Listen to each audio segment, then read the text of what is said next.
சுவாமி சரணம், சுவாமி சரணம் ஐயப்பா. அனைத்து ஐயப்ப உறவுகளுக்கும் ஒரு முக்கிய செய்தி.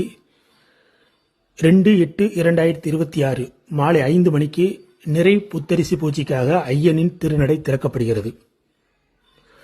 இந்த காலகட்டத்தில் சபரிமலைக்கு செல்லக்கூடிய ஐயப்ப பக்தர்கள் தற்போது கேரளாவில் சபரிமலை சுற்றி உள்ள பகுதிகளில் பலத்த மழை பெய்து வருகிறது. எரிமேலி மற்றும் பம்பா நதியில் வெள்ளப்பெருக்கு இன்று காலை முதல் சற்று கூடுதலாக சென்று கொண்டிருக்கிறது.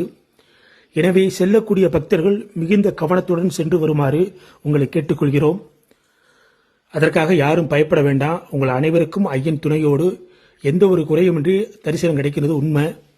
இருந்தபோதிலும் பம்பாவில் குளிக்கும் போதோ எரிமேலியில் குளிக்கும் பொழுதோ கவனத்துடன் நீங்கள் செயல்பட வேண்டும் என்பதற்காக தான் இது ஒரு பதிவு. அதனால் யாரும் பயப்பட வேண்டாம். பகவான் துணையோடு உங்களுக்கு ஐயனின் தரிசனம் கிடைக்கும்.